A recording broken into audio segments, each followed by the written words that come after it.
us. With this, without any further delay, I would like to invite Venerable Dhammachari Maitrivir Nagarjuni for keynote speech to inaugurate this community conference. Thank you. Please, sir.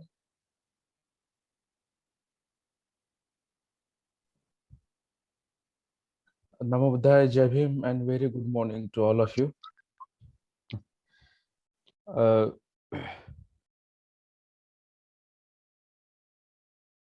I've been invited to deliver keynote address on this conference, and I very much thank a very dear and beloved brother of mine, Bhikkhu Bodhi, Bodhi, Professor Bodhi, for giving me this opportunity. Am I clearly audible?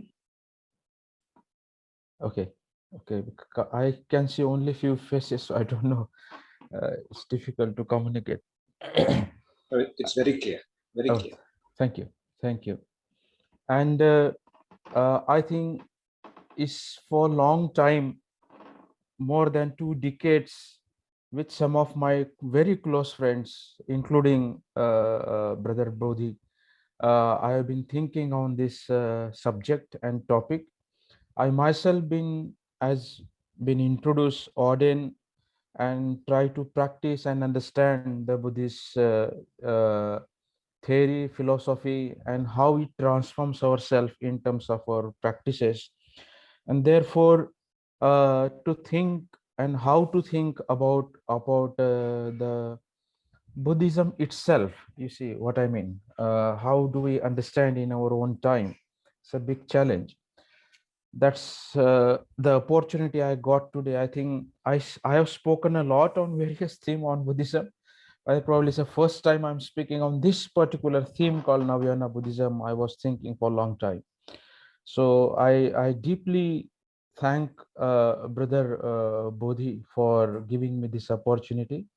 And a huge congratulations to Navayana Buddhist Charitable Trust for organizing such a unique and a wonderful conference where people are free to speak, people are free to engage in this spirit to understand what do we mean by Buddhism today. For example, when I mean today, not only in modern terms or today in modern world, of course that's essential part, but it's also in terms of how to understand Buddhism when we were not present in the time of the Buddha, when we were not there in front of sitting him and what he was trying to speak. Therefore, how to understand it now? So enter historical, even the theological process that has been sort of swinged around over the history of all religions. So I'm very pleased to be here with all of you, and again, huge congratulations to all of you.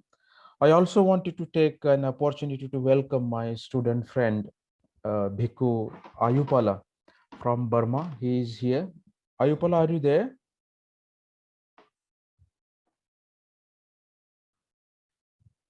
I can see his name. He very well versed Tripitaka Acharya from Burma, and very well versed in the Pali Canon.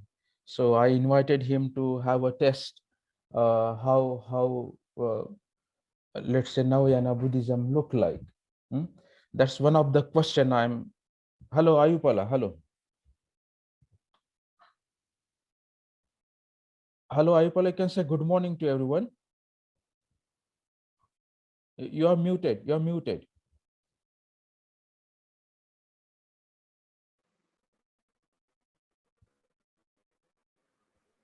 Yes. Yes, sir. Because of microphone problem, sir. Okay, no problem. No problem. Good to see you. Anyway, I just wanted to welcome you. Yeah, being a student of Buddhist philosophy and also a monk from Burma, interacting with this community in India. So lovely to have you here. You can mute yourself, Ayupala. So why his welcoming is also symbolic, because that's one of the question. how Navayana Buddhism would interact in modern world with the rest of the Buddhist community, which I will come on that question in course of my presentation. So first of all, let me humbly, what can I say? Humbly submit, not an apology. It's a new topic. It's a new subject where very few literature, very few material is available. But yes, there are very vital individuals that has been engaged in the process of erecting the frame what Navayana Buddhism would look like, and how what is the meaning of it. So we all are in a process. So I would say, please take it as a process of production of understanding, knowledge, and that is collective, where every individual contributes from their own contemplative labor. So let us accept this fact that this is a new experience at Nava itself means. It's a new experience for us.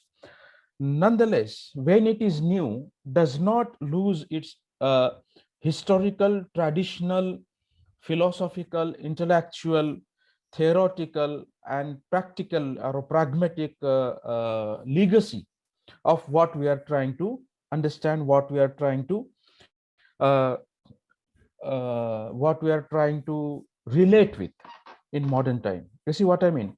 So we encounter a very interesting intersection, very interesting intersection between what can I say, the tradition and modernity, right? I myself is guiding a few traditional monks. Ayupala is one of them. And while interacting with them, including the Pali traditions or Mahayana traditions or the Buddhist hybrid Sanskrit tradition, I do reveal so many things in course of understanding the Buddha's principle. But at the same time, I encounter certain paradoxes, certain conflicts. How do I understand it? How do I understand the terms? How do I understand the philosophy? It is very important because it is our sort of gateway to enter into the Buddhist practices and theory. And what I mean gateway here, the view, the dikti that we have cultivated to understand the Buddha's principle, the Buddha's teaching. I was not there at the time of, as I already said, sitting in front of the Buddha and listening to his word. So I'm also encountering, or let's say, given the challenges of entire historical, sociological, cultural, theological, political processes. And in this complex cluster, of processes, I have to understand what do I mean by Navayana Buddhism today, or what do I mean by the Buddhism that has been forever vitalized, revitalized, revived by Bodhisattva Dr. Babasaheb Ambedkar. Of course, as far as name is concerned, Lakhinder, how much time I got till 11:30 or 11:15? 11:30. Okay, I would, as I discussed with Brother Bodhi, I would also like to interact with all of you in terms of question and answer, not just speaking and going, because as I say, it's really a new way of thinking, which is very inspiring to me. So anyway, as far as word is concerned, Navayana, there are very few references, as we very well know that immediately after embracing Buddhism, in the press conference, Dr. Ambedkar said that I'm not going to fall into a sectarian dichotomy or sectarianism in the Buddhist history, but I am going to the Buddha's teaching itself, the Buddha's Dhamma itself, the Buddha Sasana itself. Uh, so he was avoiding sort of very wisely to entering into a sectarianism trick that has been we have experienced in Buddhist history. And then he said, yes, you may call it a Navayana. So it's very clearly he uttered the word and sort of given a hint, you may call it a Navayana. It was 2000, even before 2000, I think 1999 or 1998. I spent my entire day in Chicholi with Vaman Rao Godboleji, and in his interaction with him, I asked him so many questions. I recorded that, but that what time the old that cassette camera was there. I hope I could recover those recordings. And I did ask him, did Baba Sahib really said that I'm sort of hinting towards Navayana Buddhism? And the likewise answer, what Baba Sahib has said, he could remember word to word. Yes, I'm going into the Buddha Sasana, the original teaching, the original Dhamma of the Buddha. You may call it a Navayana. That's what he told me. The third reference I encountered with the Dada Damke. He's a very close, he's an uncle of my very close friend, elderly friend. And he was there standing, young man, just behind the Baba Sahib when he was answering the question to the reporters. And there we also find the very sort of the, orature, the oral history, the oral reference of word called Navayana. So nonetheless, it's very important to understand uh, what Baba Sahib had a spirit and the meaning of this word. Nava, of course, is something new. And another reference you find in Baba Sahib's own literature, that in 22 vows, he says that I'm newborn. I'm born today. This is my rebirth. I am a new man today. There is another important reference in Burma, Buddha Sasana, when he was visited to the Burma and when he published the blueprint of Buddhist revival in India. There he said, now this man will be called as a new man, Navamanav, new man, when they embrace Buddhism. So it's pretty clear as far as the term is concerned. I'm totally sort of terminological here, not going into philosophical aspect yet. As far as the historical context is concerned, it is very clear that when you embrace Buddhism, certainly you become a new human, man and woman. You become a new man, you become a new human. But in what sense we become a new man or new woman or a new human, and how that process to become something new, something nava, it is important process to understand. And I think it starts probably, and again I'm saying I'm not an authority, we all are in process to cultivate this idea. So please do ask me questions. This is the more interactive, engaging process we all are in. So I'm floating some points before you. Of course, I'm in writing projects, so once it's come out, let us see, but I'm sharing some of my thought with you. So how we become a new human, how that becomes the Navayana, you enter into a new vehicle. And what is Navayana? How Navayana? Why Navayana? What are the challenges before Navayana? What are the practices of Navayana? How to understand Navayana? These are all questions I'm trying to float before you step by step.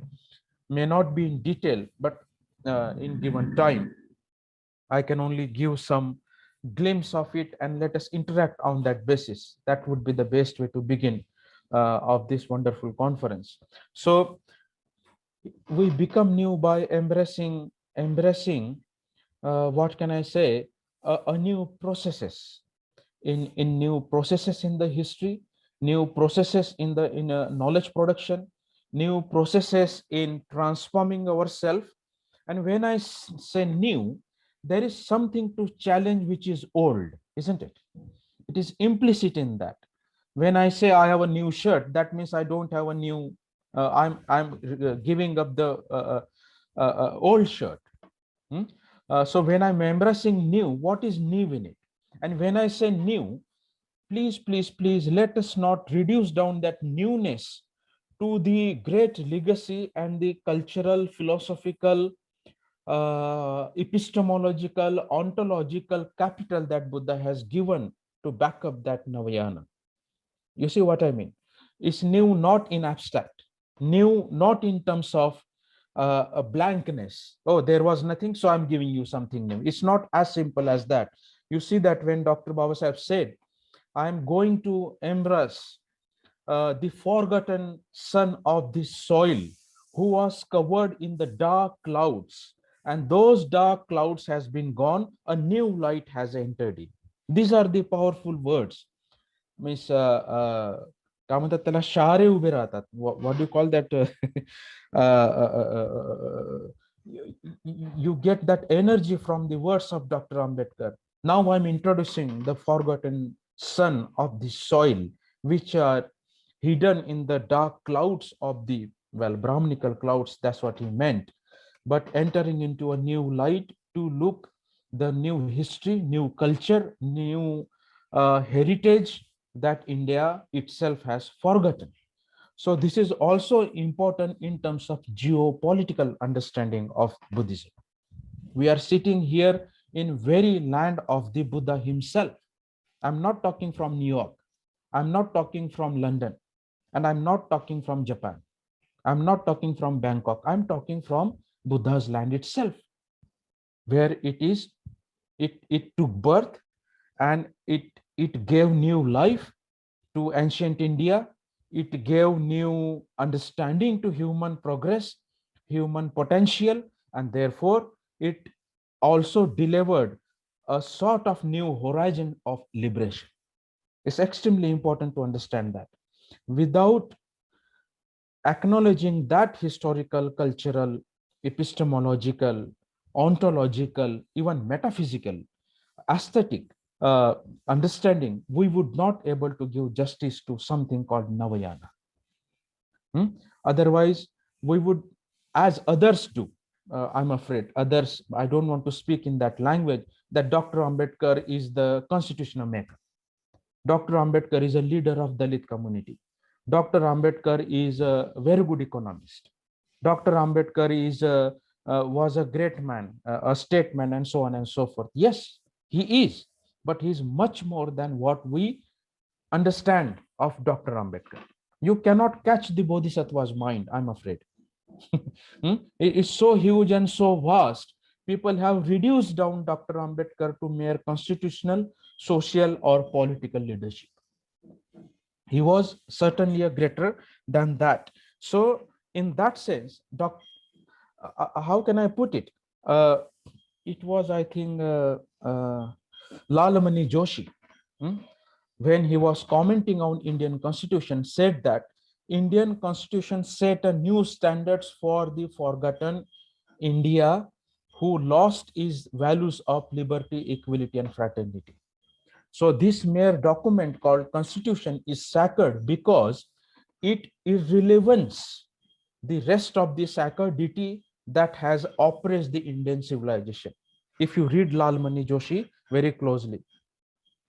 So this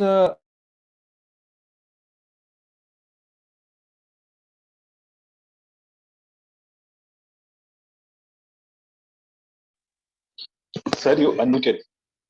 oh, sorry, it's got automatically. Am I audible now? Yeah, thank you. Yes. Thank you. Yes. So he said that the sacredity of text, what Lalmani Joshi meant by sacredity of text, if you go with the code of conduct, with the laws, Manusmriti or the Shastras were governing, I am not going to detail by acknowledging you all are engaged in annihilation of caste and all. So I'm not going into all those details, but people sort of following caste system because they are they are they are advocating the sacredity of Shastras to justify the divinity of caste. You see, that's where it altered the view, altered the ditti, the understanding of society, culture, and nation itself. But Constitution is not only a milestone Dr. Ambedkar has installed in his career, right? I even call it career. It's a bodhisattva's work is everlasting. You see what I mean? He also wrote Buddha and his Dhamma. So we see that his swing or the flight of his thinking, the horizon of his vision is vast, is unlimited. Constitution is only a small achievement in the vast vision of Dr. Ambedkar, which is important to acknowledge, of course. But let us not reduce his vision to that.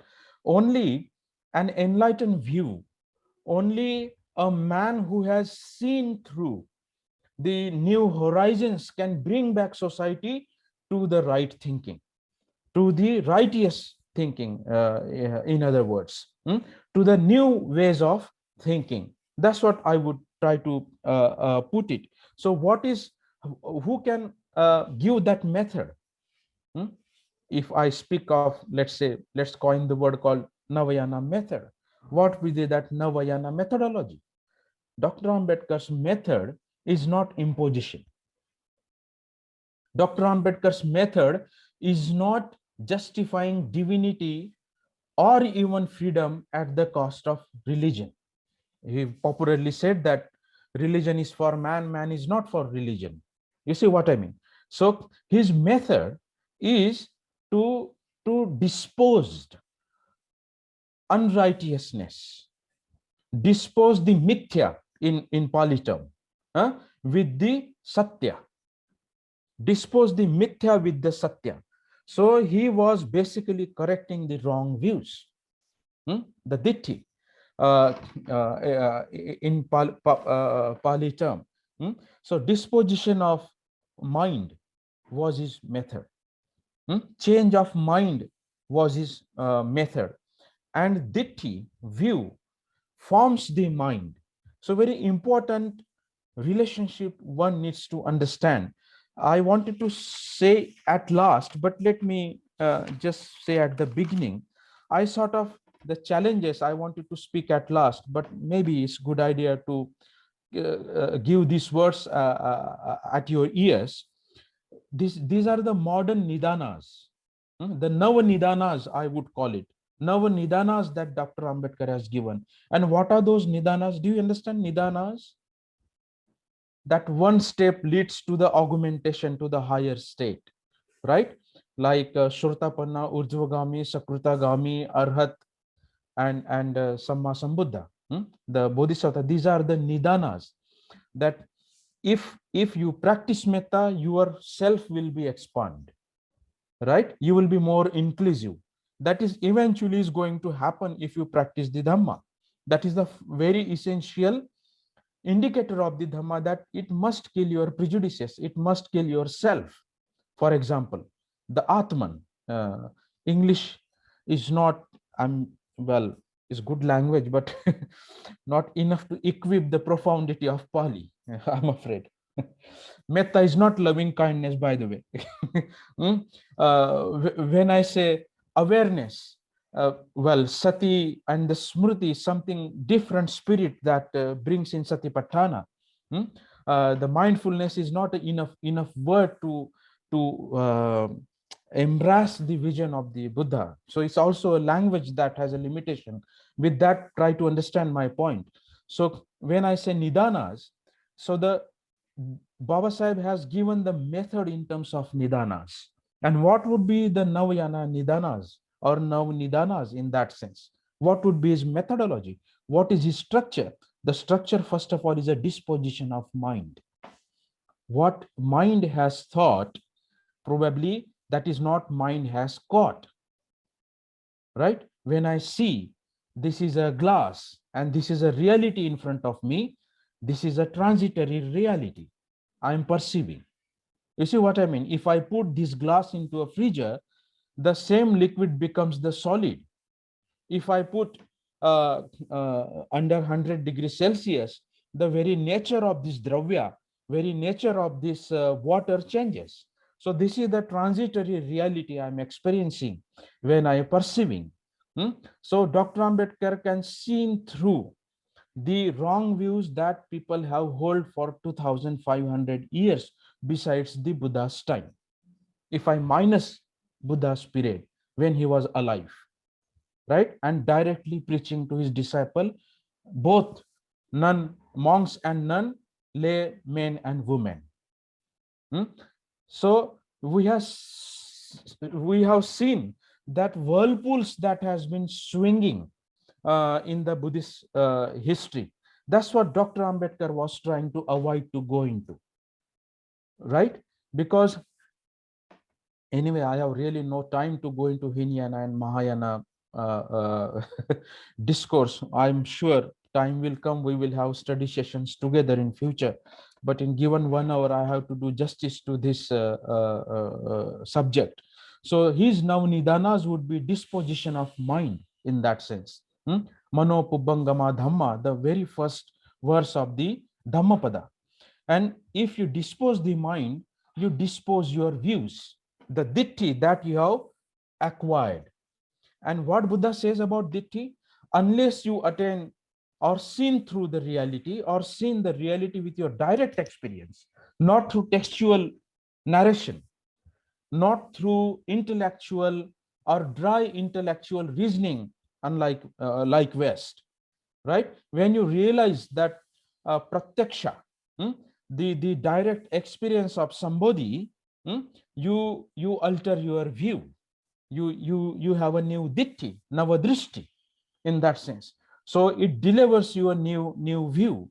And therefore, the third nidana would be disposition of volition. You act differently. You think differently in terms of how you should act, how you should relate with a human or animal or entire cosmos itself, or entire world itself, not just human. So it is imbibed, inbuilt, that I will not act on the basis of race, caste, gender, but this comes much later. The insight is so deep in terms of how Baba Sahib was looking at the project of Navyana, and therefore there is a disposition of destination. You don't destine yourself to the God, you destine yourself to the Almighty, you destine yourself that is something supernatural will guide your action, and that will control your entire life from birth to death and even after death, something called rebirth. You see what I mean? So there is no signatory on your life or at the slate of your consciousness that signs by the supernatural forces. So that is the disposition of destination. I don't have to go into the Christian and the Islamic and even the Hindu theology for that, heaven, hell, and what happens. Let me just drop you one important aspect here.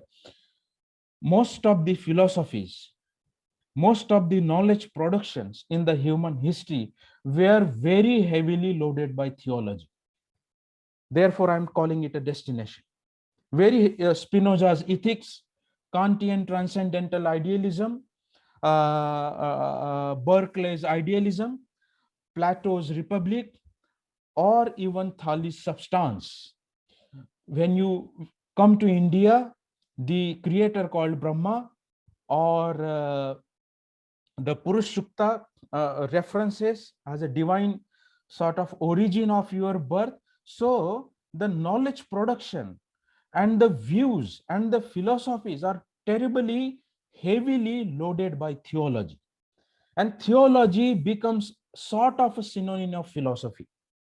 In that sense, Buddhism is not a philosophy, capital P, without your own experience as an abstract idea. It is not an abstract idea. Buddha's philosophy or Buddha's teaching come from his direct experience. It is very well evident in his first encounter of Huhunka Jati. When he encountered Huhunka Jati on the 5th week under Ajpala Nigroda tree with a Brahmin called Huhunka Jati. That Huhunka Jati issues a statement to the enlightened person for the first time. Do you know that story? The 5th week of encounter of Buddha with the Huhunka Jati. A Brahmin came to the Buddha and issues the challenge. Who gave you right to attain an enlightenment? That's the challenge was issued by Huhunka Jati. And Huhunka Jati was not his name. When I was interacting with Professor Devkar, the head of the Pali department in Pune University, I met him in London on one Pali conference. And I said the same story in my presentation. And he very nicely clarified, Santosh or Maitrivir, Huhunka Jati was not his name. So, sir, then why people do call him Huhunka Jati Brahmin? So look at in the word itself, reality is inbuilt. Huhunka means hunkar. In Marathi, they call it a hunkar. In Pali also, they call it a hunkar. That's the hunkar, right? Hunkar. Jati means that type. A person come from type. That is the caste arrogancy. And therefore, that arrogance, with that caste arrogance, he asked to the Buddha, who gave you right to attain an enlightenment? Because Buddha was not a Brahmin. It is very clear. And again, I don't have time to go into where was Buddha Kshatriya or not Kshatriya. It is very clear. Let me give you very two important references from Romila Thapar, that he comes from the Sakyan tribe, and Buddha and his Dhamma Bhava Sahib says that Buddha was born in the Sakyan tribe. So he comes from the tribes. Well, if I understand society from that point of view. So that's how view enforces our mind. So from the theology, he was heavily loaded from the Shastras. He issued the statement to the Buddha on that basis that you can't be a liberated person.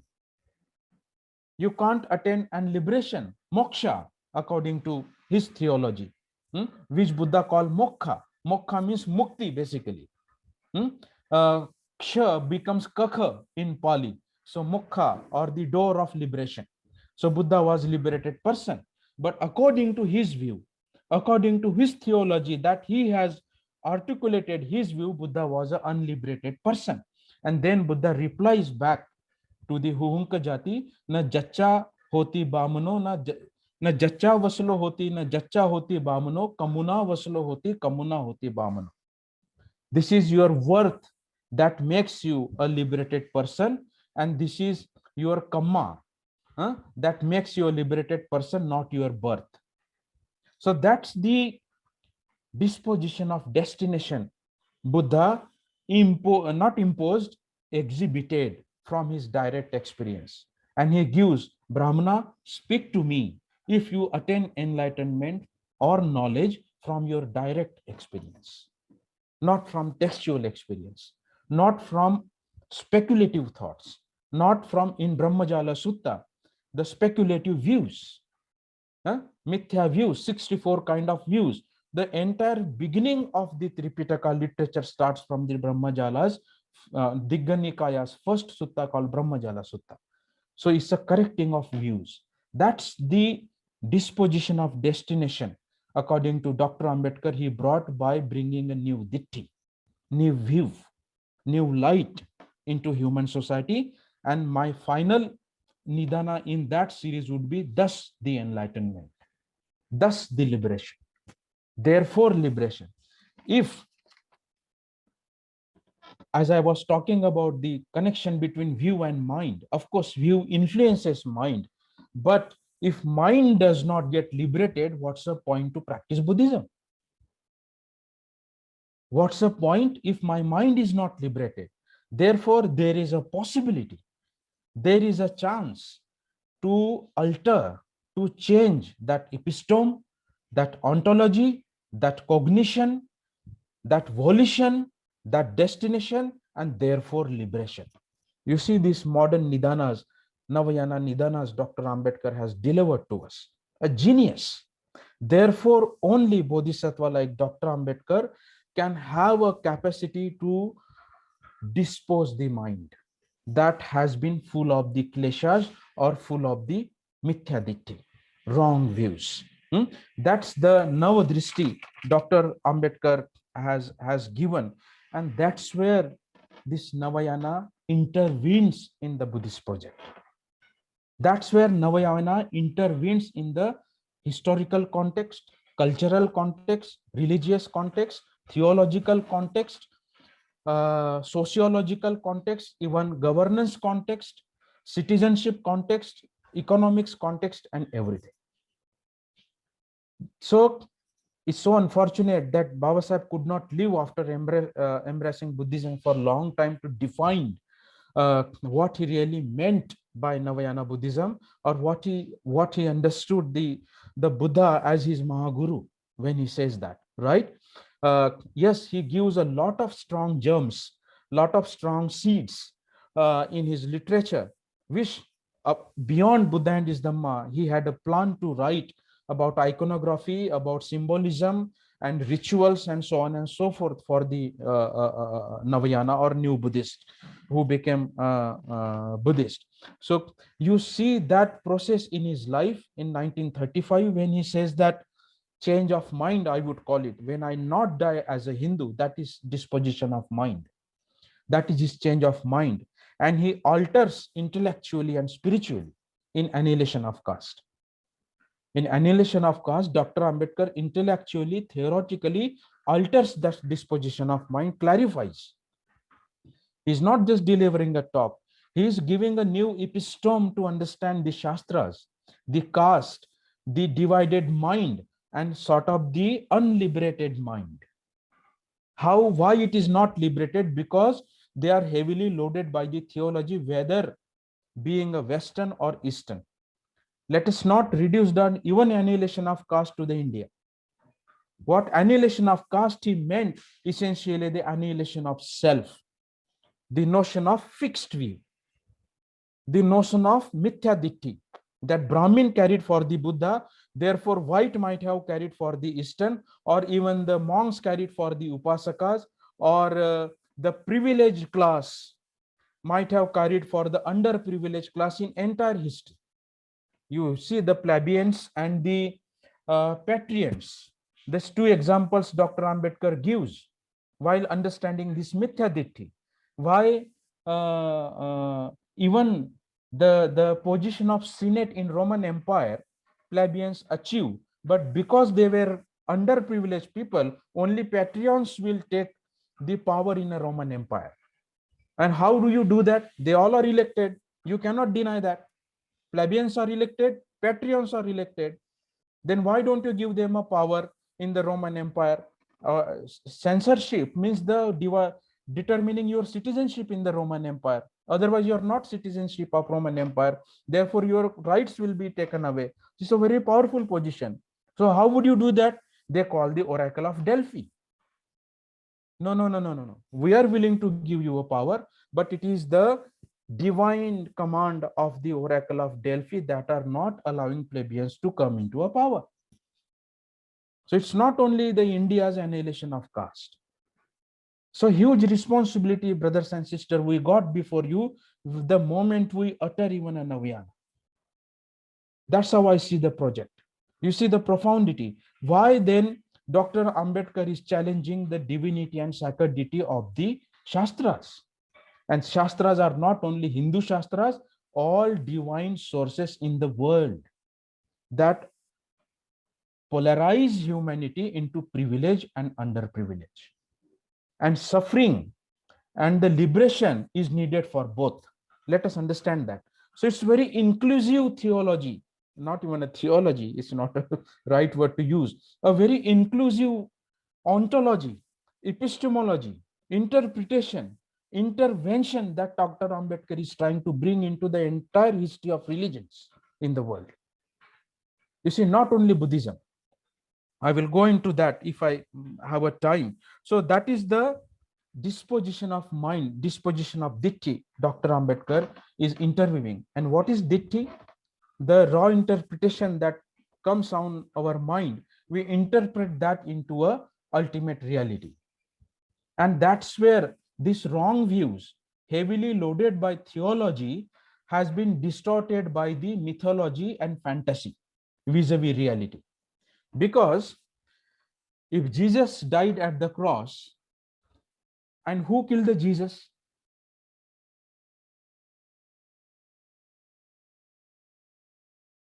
Did Roman Empire kill the Jesus? Not. His own people killed the Jesus.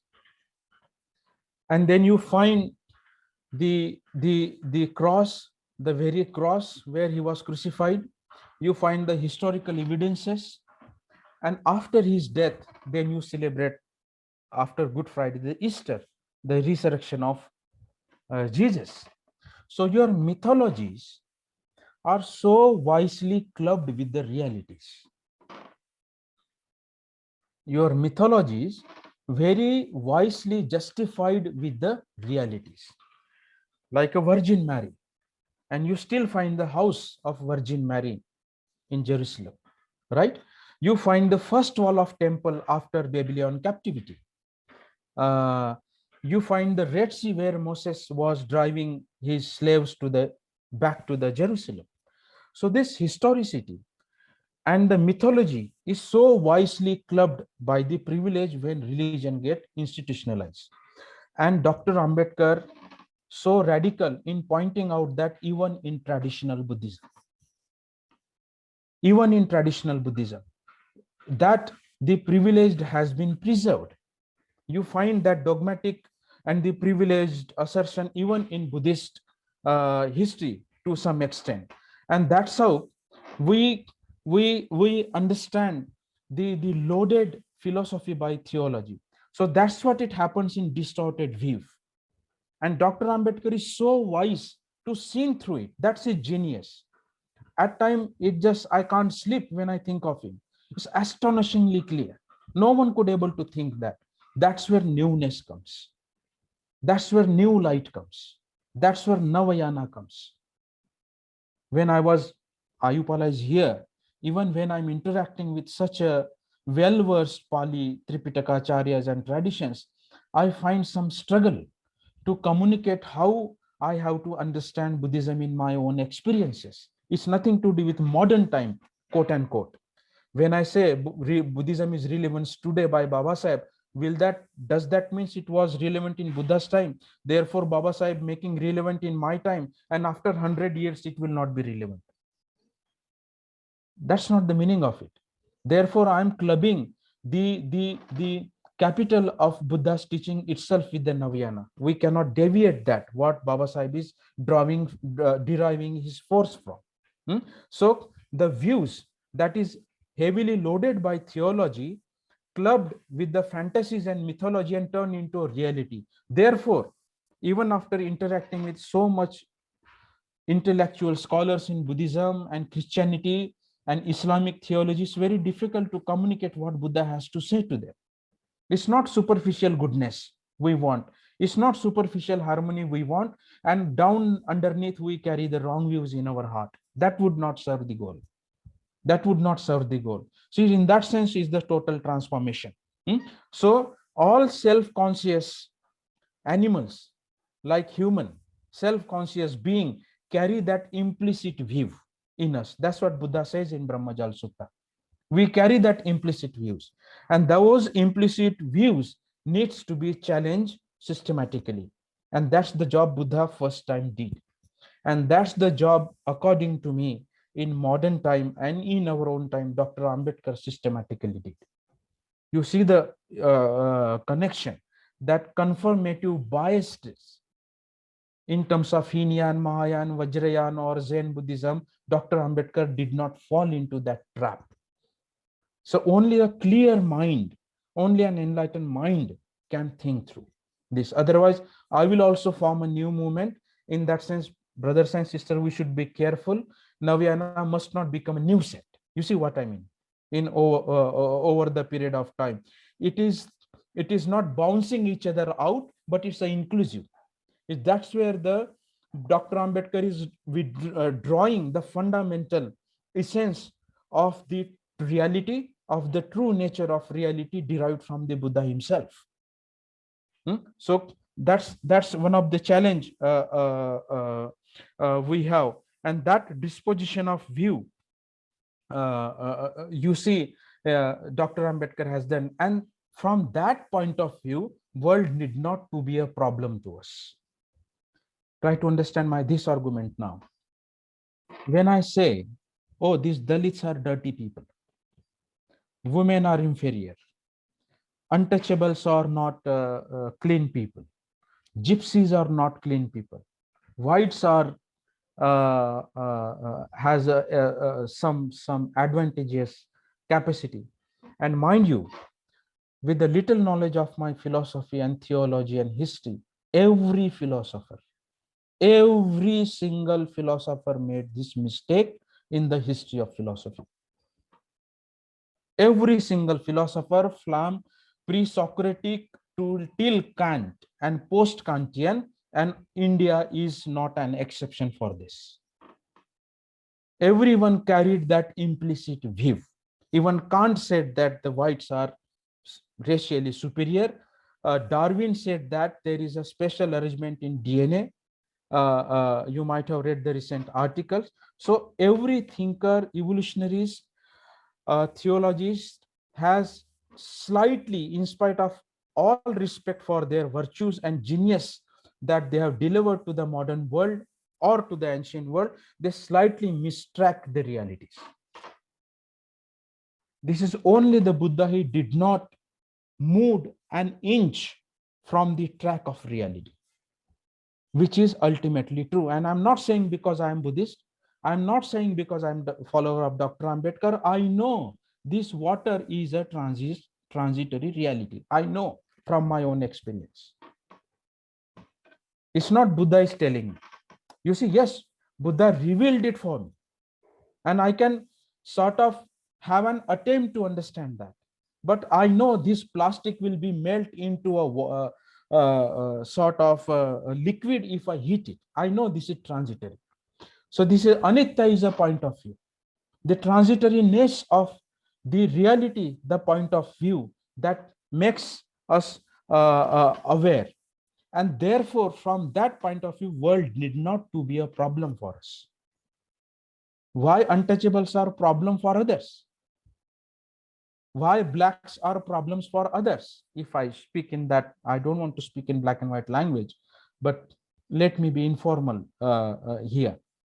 Why women has to be a problem for men? You see what I mean? If you dispose your destination, if you alter your view, disposition of view, then you will view, then you will look at the world only through the eyes of wisdom and compassion. Only through the eyes of wisdom and compassion. You will not, but only help the world to emancipate it. You will only help the world to transform it. That's what Dr. Ambedkar did. He did not say that I am against Brahmin. He said I am against Brahminism. Why? Because he wanted to help even Brahmins. Buddha wanted to help Moggalayan. Buddha wanted to help Kashyapa. Buddha wanted to help Drona. Buddha wanted to help Bhargava. This all Brahmins Buddha helped because they were not problem for him. Probably Buddha would have been problem for them. You see what I mean? So there is a complete disposition of the position that Buddhism puts by Dr. Ambedkar. That is the genius of it. So he disposed that position, how he positioned Buddhism, and that right view can certainly form a new mind, new consciousness, new human being that views world differently, even in modern time, right? So that model, that God, incarnation, priestlyhood, and human society, and therefore privilege and underprivilege has been totally refuted. by the Buddha. Ditthicca ujuka. That's what Buddha says. And Baba Sahib quotes this. Strengthen your sort of wholesome view, perfect view, the right view. The path begin from Sammaditthi. So that is important point. And if I have no time, I have less time now, I wanted to wind it up in 10 minutes. If I go through very briefly the survey of Pali Canon, there are Yasukari Sutta.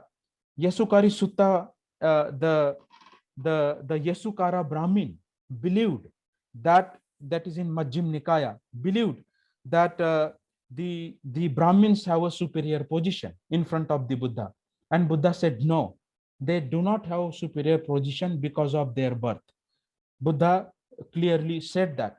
And he said to the Brahmana, look, Brahmana, you have to understand this. You have to understand this perspective, this position of Buddhism. This Baba Sahib is quoting. And saying in Sutta Nipata, what Buddha says, very interesting. It is not my practice to free anyone from the confusion. This is Buddha's word. It is not my practice to free anyone from confusion when you have understood the most valuable teaching in the right view, then you yourself cross the ocean. You understand my point? So in that sense, Buddha is not Mokshadatta, he is a Margadatta. Buddha is not saying that I am going to liberate you. He says, it's not my practice to clarify your confusion. That is not my practice. You have to practice for yourself. That was he said to Yasukari Brahmana. And if you hold that view, then you will only free yourself from the prejudices. That's where Yasukari attained enlightenment. So Yasukari was not a problem for Buddha. Probably Buddha was a problem for Yasukari Brahmana. So then you don't see caste or untouchables or Shudras or women or gypsies or black or transgender is problem for me. They are not problem for me because I am full of compassion and wisdom. That's only the two view I have to understand the nature of reality. And therefore, no dichotomies, no paradoxes, no dvandva, no paradoxes in course of liberation. I don't know whether there is heaven or not. I don't know where there is God or not. I don't know if I will, my seat is reserved in the heaven or not, whatever I do according to the wish and will of the God. So I don't encounter this faith crisis when I position Buddhism the way Dr. Ambedkar tried to position. That's where the epistome of Navayana lies. Reconstructing the world is the function of the Dhamma. That's what Dr. Ambedkar says, isn't it? You have to reconstruct this reality. Second important reference is a Lohitya Sutta. Lohitya Sutta. The Lohitya Brahmana had view that members of lower caste should be denied from the knowledge. You see very similar language that Baba Sahib is using in modern time, what Pali Canon has used. So that's what I said. You cannot overlook the great epistemological capital that Buddha has given when Dr. Ambedkar is defining Navayana. When Dr. Ambedkar is trying to understand the position of Buddhism in our modern time, right? The exact word Baba Sahib used, that the knowledge is the property for everyone. Knowledge should be open to all. That's what Dr. Ambedkar says. If I try to compare these two statements, in that sense, I don't see Buddha's mind and Baba Sahib's mindset difference. I see them in unity. So he was saying that they should be prohibiting from the interdining and intermarriages. Lohitya Brahmana said that. So Buddha in Lalit Vistara, means Lalit Vistara is a latter text, very important reference, friends, please do listen it carefully. In Lalit Vistara, when Shuddhadana commands the girl finder for the Siddhartha, he says in Lalit Vistara, inform me a girl. Shuddhadana says this, inform me a girl, no matter whether she is a Brahmin, Kshatriya, Vaishya, or Shudra or Chandalika. No matter. My son is not proud of his clan and family. Means Siddhartha is not proud of his clan and family, but virtue and the righteousness delights his mind. That's what Shuddhadana says in Lalit Vistara. It's letter documented text. We can debate and discuss about that text, but that very reference we find in Lohitya Sutta in front of the Buddha, what Lohitya says, what Shuddhadana says, and what then Dr. Ambedkar advocates in Annihilation of Caste, intermarriage, intercaste marriage, and interdining is prohibited. He highlights that in Annihilation of Caste. You see the Navayana spirit in his writing and in his thinking. The very spirit of the Buddha he highlights in modern time, in our own time, to translate the entire project of Buddhism. It is also important to understand this cosmic corruption that I called it cosmic corruption. My paper published in Sage, I try to highlight that term, which I need to amplify, because if God has given you a birth of untouchable or woman or Brahmin, and when it translated manifest in the human world, so God sanctified is sacred text authenticizes who are human to alter that position. Humans not in power to alter that position. That is very important. Therefore, humans are incapable of changing the world. That's where the theology intervenes the project of liberation as compared to other religion, and that's where Buddha makes the great depart from any other founder of the religion. And Buddha, in future of his religion, Baba Sahib highlights this. The important tool for Navayana to understand. So that cosmic corruption, even propagated by Yasukari Sutta, Yasukari Brahmana, or the Lohitya Brahmana, Buddha denies that. So one needs to understand that Buddha himself did not fight against the caste system as such, but he definitely denied the frame that has been propagated by the wrong views, which were mostly Vedic in his time, and that leaves the unfolding horizons that Dr. Ambedkar tries to bring in the form of Navayana. Can you see the connection of the great swing of ancient and modern thinking? He pulls up that threads, that wisdom, and amplifies vastly in his thinking to bring the harmonious society, the society based on liberty, equality, and fraternity, the society based on the totally equality. Because it is important to introspect Buddhism itself too, not just other religion. It will not be wrong to say, dear friends, that Dr. Ambedkar took the early Buddhist discourse on caste, equality, social, and liberative to its logical conclusion in the form of Navayana Buddhism. He realized that merely removing and refuting the divine origin of caste is not sufficient.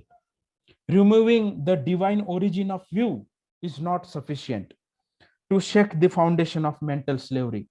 It would be also necessary to reject the traditional notion of Buddhism.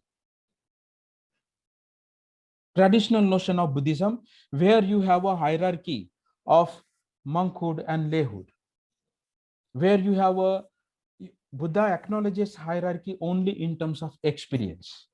If you're a Thera, the word, Theri, the word has been used for hierarchy, is elderly, is respected, venerable, as Sujit rightly pointed out in his addressing people. Venerable in the sense that because your experience, I respect you. Because you have put more labor than me, I respect you. It's not because of your birth or because of your caste or gender that I respect you. So it is very essential to reject even the traditional notional prejudices even in Buddhism, Buddhist traditions. There are a lot of dogmatic thinking in Tantric Buddhism. When I go to Ladakh, and interact with some lamas, they think of rebirth, and there are a lot of superstition has been embedded even in Buddhism, in traditional Buddhism. So what kind of yana, what kind of form of Buddhism we are going to adopt? That's essential question and challenge before us. That is what clarified in Navayana Buddhism. That is what clarified by Baba Sahib's interpenetrative view, the sharpness of his wisdom, sharpness of his compassion. Because if I view that, even that superstition is not a problem for me. I will correct it on the basis of right view, on the basis of sammaditthi, on the basis of my right understanding. And that right understanding comes from my direct experience of reality. You see, as Buddha did. That's what Dr. Ambedkar was trying to do.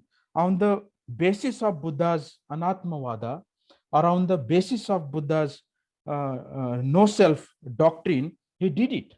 Dr. Ambedkar, he did it. He rejected the traditional transmigration and therefore redefined the notion of karma theory. He defined the notion of rebirth. It's not a transmigration of soul. There is no anatmavad. No atma travels from one body to the another. Dr. Ambedkar clarified in Buddha and his Dhamma, and by destroying the karmic basis of your past birth, I'm untouchable because of my past birth, that you have to justify that. And why you have to justify that? Because I don't know if you have encountered this statement of Dr. Ambedkar, untouchability is the price we are paying to embrace the Buddha. Have you heard this statement? Untouchability is the price we are paying to embrace the Buddha. Why? Because in the center of circle, there were no Brahmin, Kshatriya, Vaishya, and Shudra. There were only Aryas and Dasyus, Aryan and Dasas. From Aryavrata, from the northwestern region of the India, the Aryan entered, and the greater Magdan period where Dasyus were settled, and Dasyus were not Dasas, not slaves, they were kings. Baba Sahib sort of points out this.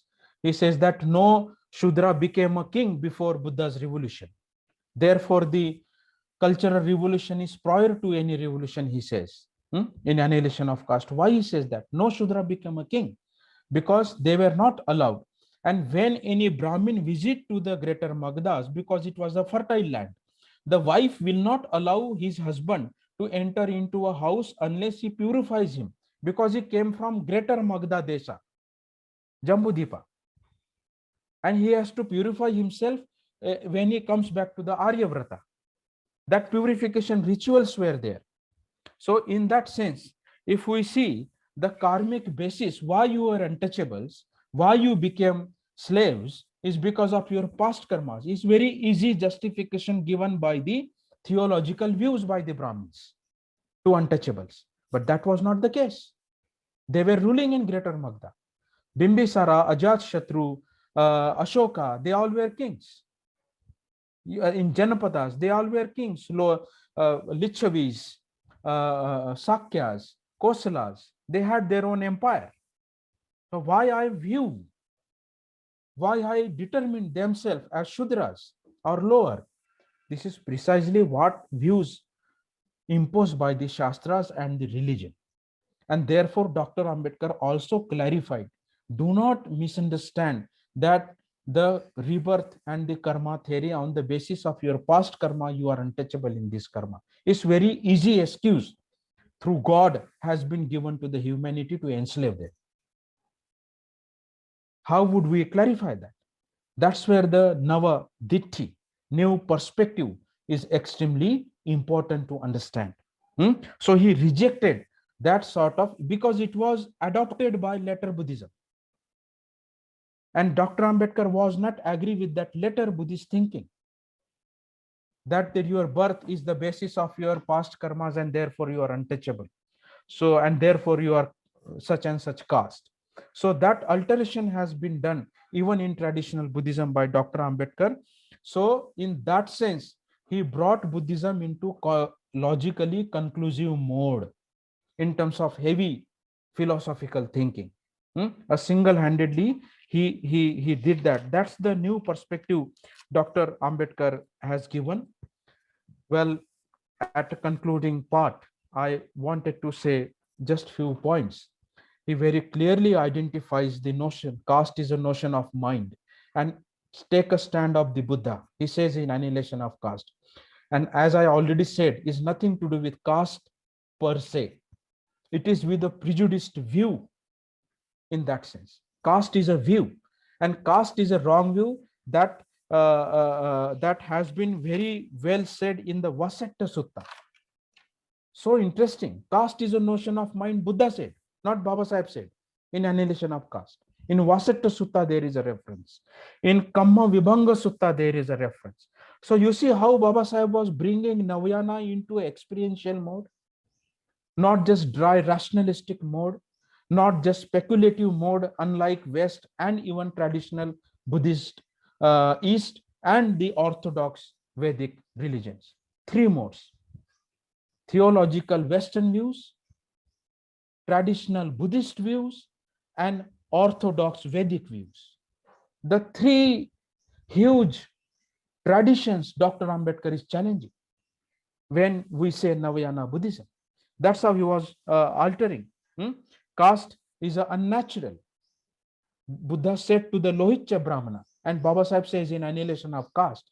So, therefore, I'm saying Varna and all this unnatural reality, we cannot deviate from the capital of the epistemology, ontology, history, archaeology that Baba Sahib is deriving from the Buddha himself. When we understand Navayana in our own times. That is very important to understand. So he differentiates between such rules and the principles. So Navayana is not a rule in that sense, codified rule like Manusmriti. It's a principle that vitalizes, revitalizes, revived, and bring the new sort of world in the form of Navayana in our own experiences. The power of that principles, and therefore liberation is assured. Now, what I wanted to say, I have many things in my mind. I thought I would not go into that. I spoke about the methods, the Navanidanas in terms of Navayanas, disposition of mind, disposition of view, therefore disposition of volition, destination, and therefore liberation is assured. Now, when we say Navayana, the challenges before us, I wanted to speak a little bit on challenges in 5 minutes. Very difficult. I'm sorry if I'm extending time. It is almost 11:28 now. I will finish by 11:30, for example. I will try my best. What are challenges? Challenges when Dr. Ambedkar embraced Buddhism in 1956. All Buddhist world congratulated him. Prime Minister of Burma, U Ba Swe, the Burmese Premier U Nu, Colombo Prime Minister, President congratulated him. Not a single religious leader, including Buddhist from India, sent him a greeting. No Radhakrishnan, no Nehru, though Nehru put Buddha's image in his living room. He did not give money to republish Buddha and his Dhamma to Baba Sahib on his 3 requesting letter he sent, right? Radhakrishnan is a master of Indian philosophy, as we learn from our educational system. What has we have been taught so far? Now I'm realizing what we learn basically and what we need to unlearn, for example. And not Rajendra Prasad as a president of India, who supposed to be a secular by cherishing all traditions of India, and not even Gopalachari. None of the leaders sent a greeting to the Buddha. So, as I said, every great philosopher lost their track in their thinking from ancient to modern. I see only Dr. Ambedkar did not lost his track in terms of every single care he was taking while embracing Buddhism. You can change everything. You can change nation. You can change citizenship. You cannot change belief system. You cannot change religion. It's very, very difficult. So he is a great Dwarpala to the Buddha door or the Buddhist door. Because see the mathematics, see the statistics.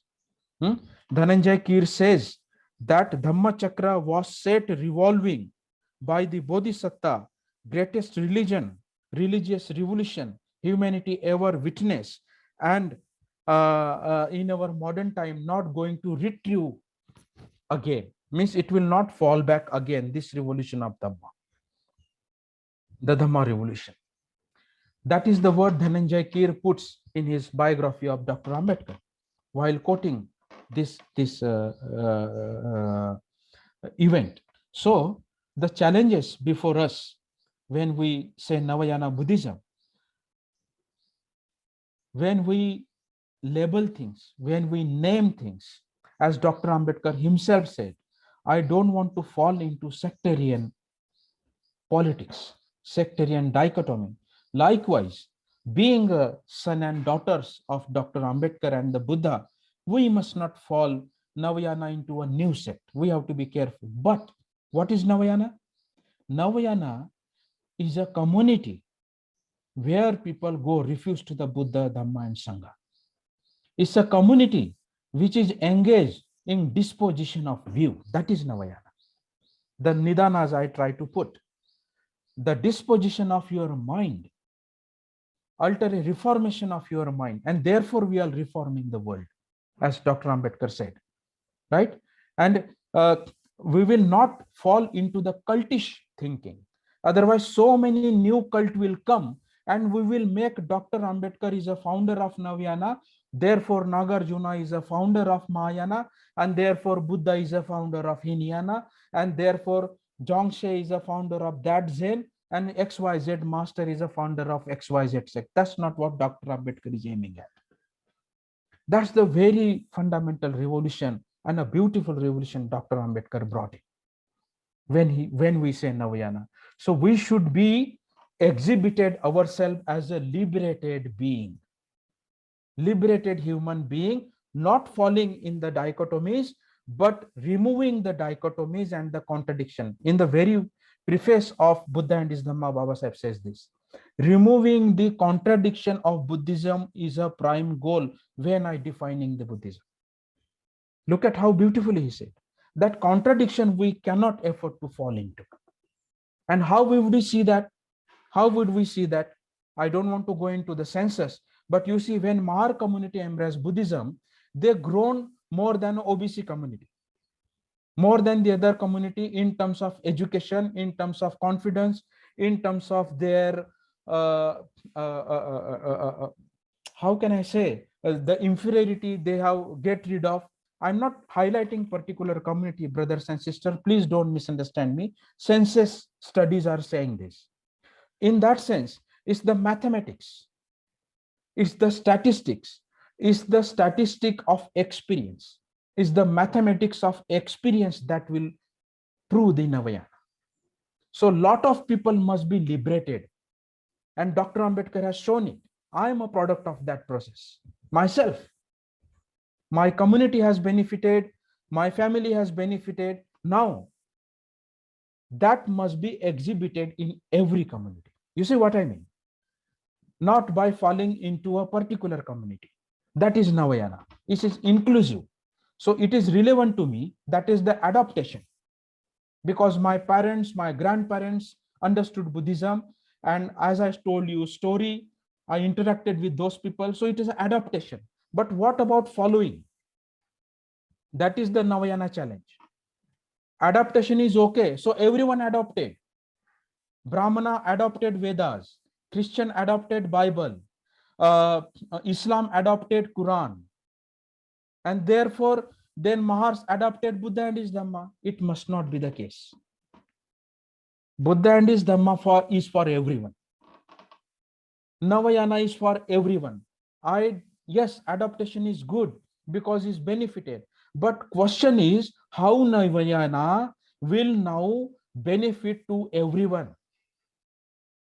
How it will break down the barriers of caste, race, and nation, national boundaries, cultural boundaries, gender boundaries, even your boundaries of view. Otherwise, I will say, no, my Buddhism is great, your Buddhism is not great. I don't think we will then follow Baba Sahib. We will be a follower of Baba Sahib. You see what I mean? So look at the responsibility that Dr. Ambedkar has given us. Look at the Nava responsibility.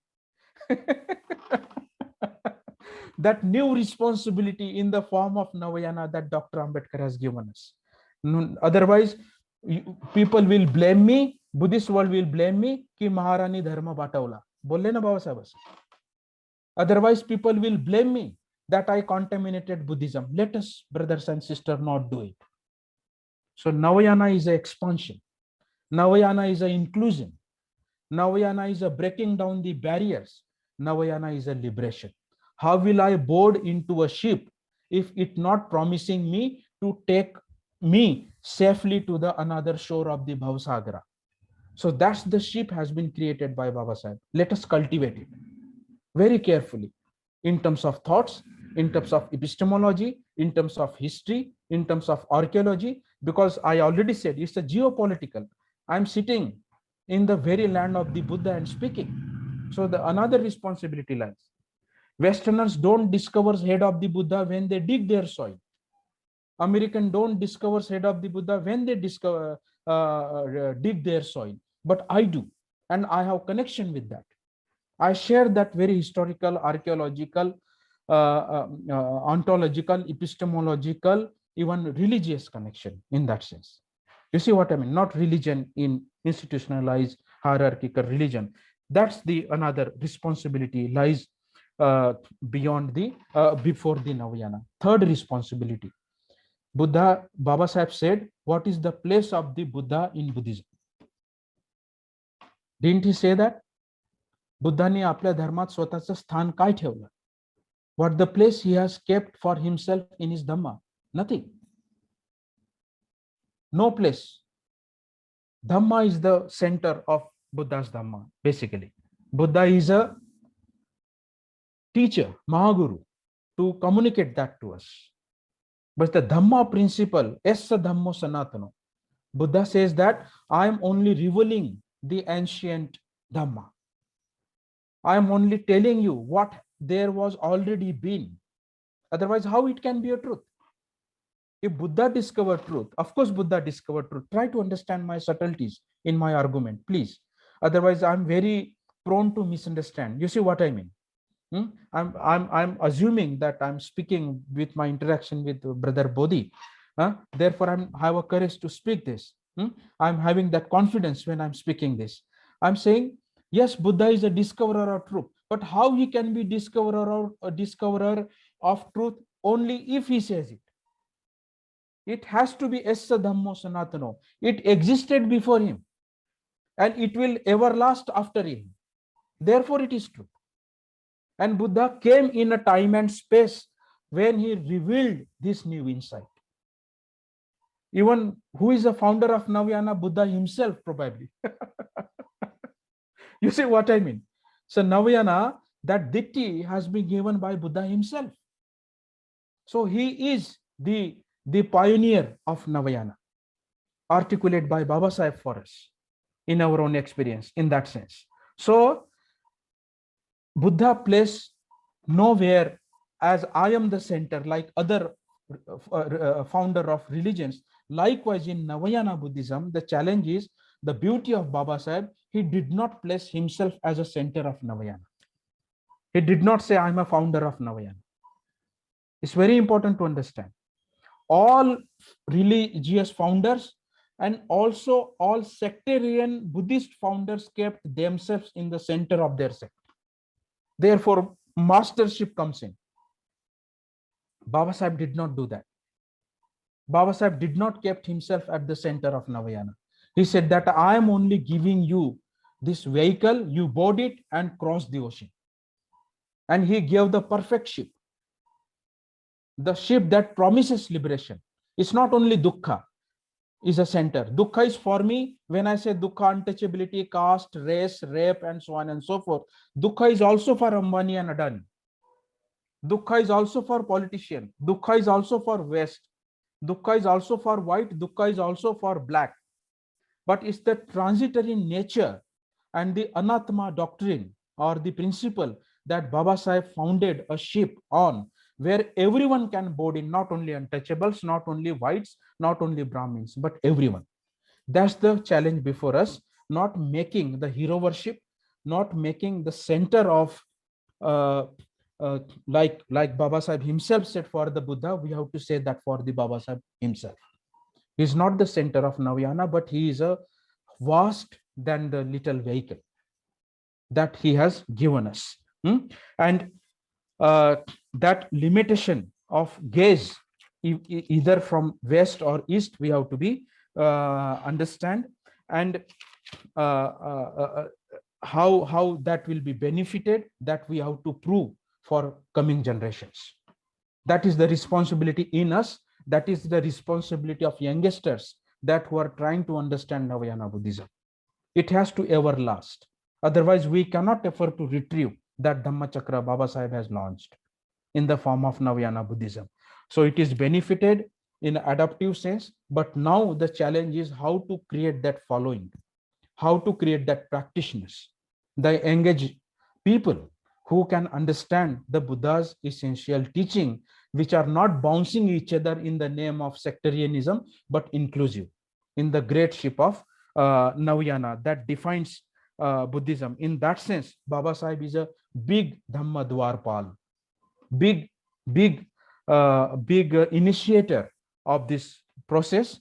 He did not fall into any ism, any identity, including Navayana. If we understand that, that will be the true spirit of Navayana. You see what I mean? I don't want to enter into falling back process, but I want to embrace Navayana to reach now horizons, new kshitis, new realities that I wanted to understand. That's probably the surest way, as Dr. Ambedkar says in Kathmandu talk. That is the surest way. That is only the way for getting perfect wisdom, getting perfect liberation, and therefore be inclusive and liberative to everyone. So thank you very much, Brother Bodhi, and thank you very much for this wonderful gathering and opportunity to sort of share. I could not share what my total thoughts, but I think I given enough what I can say, food and cards to play with. I'm very thankful for all of you for your such a patient listening, and I congratulate you, and I wish the coming 2 days will be very fruitful. I myself will participate in some of the sessions. So thank you one and all. That's the responsibility, challenges, and we are entering into now new realities, new yanas. Yes, sir, yes, sir, definitely. Sadhu, sadhu, sadhu. Sadhu in the sense, first, sadhu is for, yes, we listen you patiently, carefully. The second sadhu is, yes, whatever you said, we understand. And the third sadhu is, definitely, we will walk on this path. Thank you very much, sir. And definitely, you took us from the wrong view, from the wrong ditthi, to the wholesome view, which actually definitely needed. And after lecture, you consolidated your all thoughts. So thank you once again on behalf of Navayana Buddhist Charitable Trust, on behalf of the Sangha members. Thank you, sir. Now we will have as many people are listening, they are not having any questions. I request Dr. Bodhi, who is the Vice President of Navayana Buddhist Charitable Trust, to please come, and if you have any comment or a question, please, sir.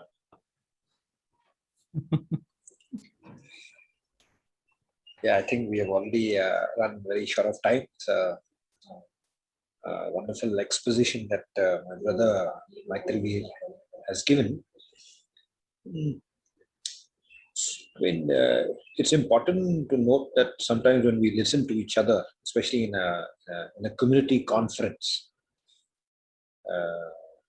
where we begin to share our thoughts and begin to listen to each other, sometimes new ideas come in, and you begin to realize how complex this whole idea of Buddhism and especially the ideas of Navayana is all about. So probably for me personally, it will take a lot of time to kind of digest many of the ideas that my brother Maitreyi has kind of shared with us. But just one quick reflection probably that I have, which I will pose as a question for his reflection, probably his critical reflection on, is a question that relates to the very, it is more an epistemological question, a question probably we have to enter the domain of philosophy here, that kind of directs us to some kind of an understanding post Babasaheb about what Buddhist epistemology is all about. And the argument is something like this. The whole Buddhist world is now starting to kind of think, even have understandings and insights in which you begin to realize that Buddhist epistemology as an overarching frame of reference itself has this nature that is very context driven. It is very contextual. Like Buddhism as an idea is an overarching frame. But when you begin to experience and practice Buddhism, it's very contextual. You cannot have a single practice in Buddhism. There is a frame in which we all take refuge in, but the minute we begin to practice, it becomes contextual. Now, in the light of this notion, so that this is one part of the question which I want to kind of pose it to Maitreyi. First is this idea that Buddhist epistemology is contextual in nature. The second part is that Buddhist epistemology is processual in nature. It's a constant movement, and that is why many people call Buddhism an adult philosophy. One day I was asked by a friend, what is adult philosophy? So I said, adult philosophy in short is that there is no creator God, there is no soul, there's no beginning and no end, and something comes out of nothing. Now, can you begin to think about the world from these frames of reference? The other philosophies about, we came from someone made us, someone created us. But here you enter a framework in which you are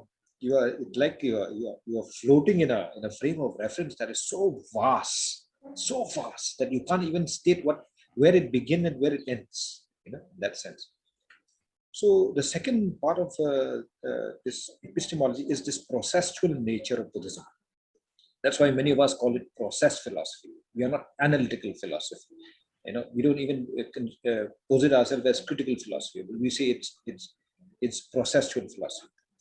Now, in the light of these two, there are a lot more other elements of the Buddhist epistemological debate. In the light of these two, when one say that there is a single Buddhism, when one say there is the Mahayana tradition or the Thera tradition, and in the Mahayana tradition, there is a Chan school, there's a Zen school, there's a Thai practice, there is Pure Land, there is now American Buddhism. There's so many Buddhism. You can't even speak about a Buddhism. You have to speak about Buddhisms and S in Buddhism. Now, if that is the case, when we speak about Navayana, then Navayana also probably could be understood as a contextual experience of a certain set of people with a certain set of location and history. So Navayana cannot be the Buddhism for everybody in the world. It cannot be. It can be a Buddhism or a framework that makes immediate meaning and sense as a theory of liberation to only a certain context. I do not think personally that, for instance, if you ask me very frankly, would with all appreciation to Vajrayana and Tibetan Buddhism and very, very powerful ideas, the holiness Dalai Lama and many of the people within that particular framework, I cannot imagine that Tibetan Buddhism as a framework will be my theory of emancipation. It cannot emancipate me, which basically means that Tibetan Buddhism is a theory that emancipates that context and that culture. I cannot borrow that framework to free myself because I live in a different context. So in that particular sense, what I wanted Maitreyi to kind of reflect on is this contextual nature of Buddhism. Why is it like this? Why is it that other religion, the minute you become, let's say, you convert to Christianity or Islam, you are supposed to be one. You are not allowed to be different. There is no diversity there. If there is diversity, there will be conflict. But in Buddhism, there's no conflict between someone from the Thera tradition, someone from the Mahayana tradition, someone from Burma, someone from Thailand. There might be a little bit of textual tension here and there, but there's no sense of that conflict that exists because we don't demand that everybody should be the same. We don't demand that the philosophy should be the same. Yeah? So in that sense, just your quick reflection on this idea of the diverse nature and the contextual nature and the process nature of this framework. So for me personally, Navayana Buddhism is the framework for emancipation, the theory, the frame of reference by which I begin to look at freedom of mind and emancipation and liberation in the context of the society I live in. But I cannot imagine that Navayana would be the framework for someone from America, or someone who is black, or someone who is from another community altogether, other context altogether. So in this sense, you begin to see the diverse natures of Buddhism, and Buddhism as an idea, as a frame of reference, as a point of view, as a in that sense. So just your quick reflections on this. I don't know if I'm clear about my question, but I think this is a very important question. I think, I nothing but come in agreement with you, Brother Bodhi.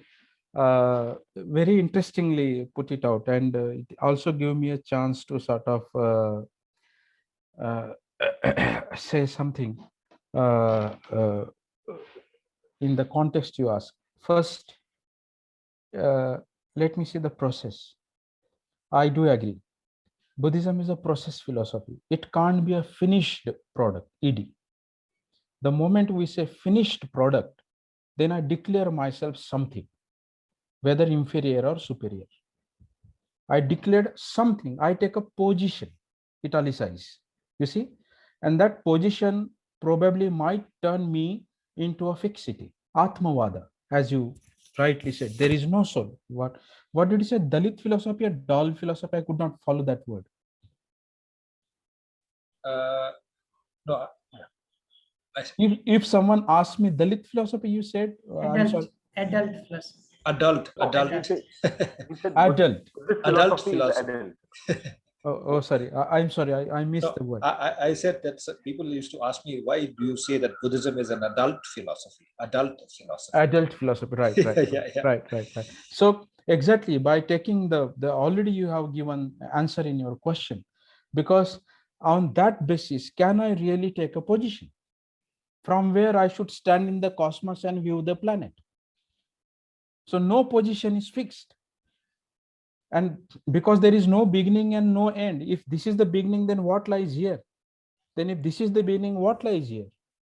That's very much Brahmajala's epistemology that Buddha says to the Aggivachagotta Sutta. If you use a beginningless beginning, you see that sort of expressions while understanding Buddhist cosmology and let's say epistemology.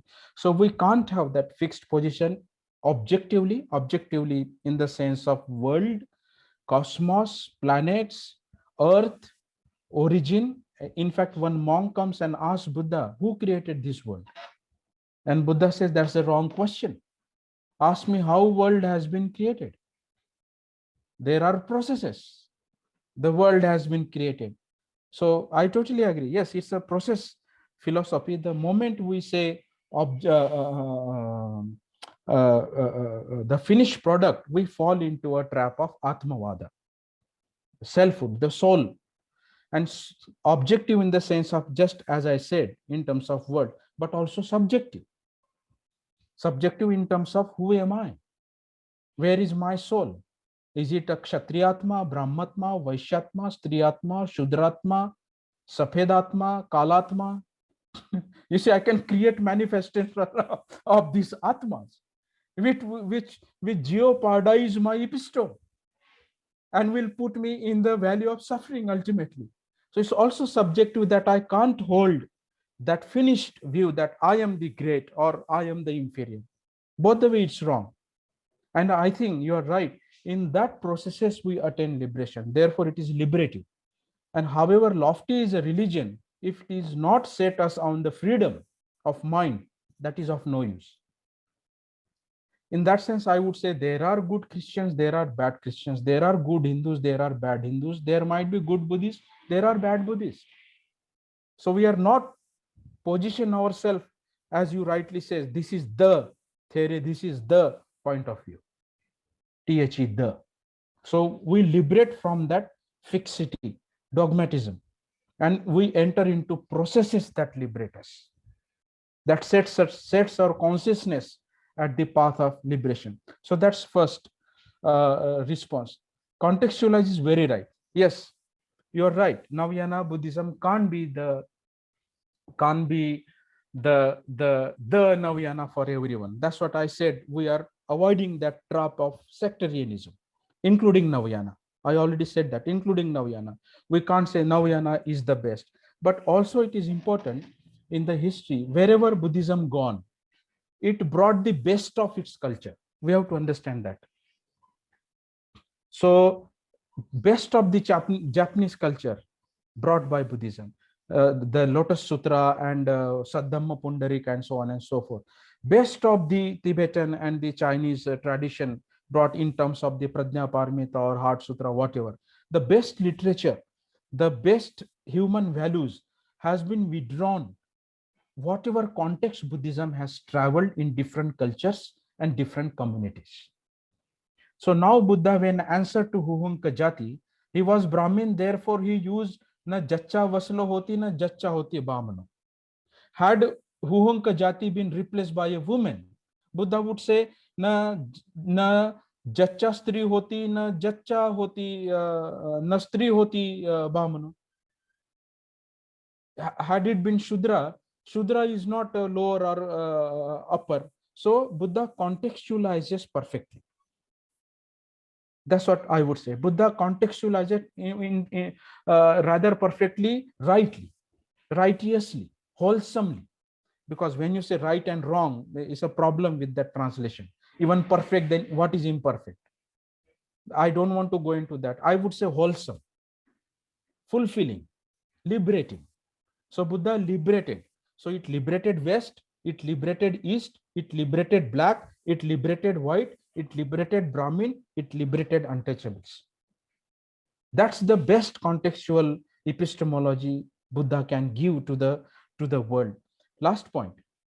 Why Navayana or any sect, or why Mahayana, why Hinayana, or even why Buddha? Because there is something lack in the processes of thinking, in the processes of epistemology. There is something lack. What is lack in the all theologies, in the all religious histories? Because it did not promise me the liberation in my experience. It only promised liberation in abstraction. It never gave me liberation in terms of my experience. So I don't encounter that faith crisis in Buddhism, because Buddha is an exhibit, is an article of liberation. He shows, look, I am the Buddha. I liberated. I don't carry any view. There is no view. I'm Samyak Sambuddha. You see, he gives answer. I'm not Yaksha. I'm not Bhoot. I'm not Gandhara. I'm not human. I'm not Deva. I'm not incarnation. I'm the Buddha. So he speaks from his own mouth. He's an exhibit. He's an article of that liberation. And that he promises to us. It does not promises with the intervention of something invisible, unseeable, mediated, or divine, or supernatural. So in that sense, that's the lack. So therefore, if I speak about Navayana, for example, or Buddha himself, or Buddhayana, there was lack in everything in terms of understanding the nature of reality, in terms of understanding the nature of liberation. And that lack is fulfilled by nothing but the Buddha himself. And therefore, Baba Sahib brought this angle of contextualization. If I put it in your word, he contextualized in a such a way because there is lack in the Western religious theology, which was dominating the worldview. When modern science emerged, even Newton has to say, oh, there might be some power, I don't know.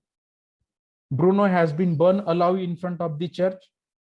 Galileo was in prison. So when you try to bring something right view, your theology intervenes. And your theology interferes in the nature of understanding reality. So in spite of all great greetings and the credits to the Western science and the Western epistemologies and philosophies, somewhere there was a lack. Let us come to Asia or Eastern countries. In Eastern countries, there is obvious lack of dogmatism, full of dogmatism and superstition. Even in Mahayana Buddhism, Vajrayana Buddhism, and so on, they had a good spirit. Principle is good, but distorted by the understanding, the clarity, that the contextual clarity, if I use your term. They lack the contextual clarity, even in traditional Buddhism. Therefore, Navayana. And let us come to India. Is an obvious case. The Brahminical and Buddhist forces. Even Jaina Sangha did not admit untouchables and women in the Sangha. Even in Shramanic tradition, it's only Buddha he gave entry to the women. Jaina did not admit untouchables. They did not follow caste system, but they did not admit untouchable in their Sangha. It's only Buddha ordained Sunita, Upali, Prakriti, Chandalika, and say, oh women, now you will teach the noble men and women. Look at the confidence Buddha gave in that context. Therefore, that lack even in the Buddhist tradition, and therefore Navayana. So, yes, I agree. I will not impose Navayana even on you. Even on you means those who say we are Navayanist, let's say, for example, I will not even impose Navayana out there. But yes, there is lack in contextualization, which Baba Sahib brings in all Buddhist tradition probably. And I'm totally convinced with that. Might be my prejudice, so I'm sorry for that. But I think I agree with what I think. There is lack, something in that, the way Buddhism has been contextualized even in great traditional Buddhist countries.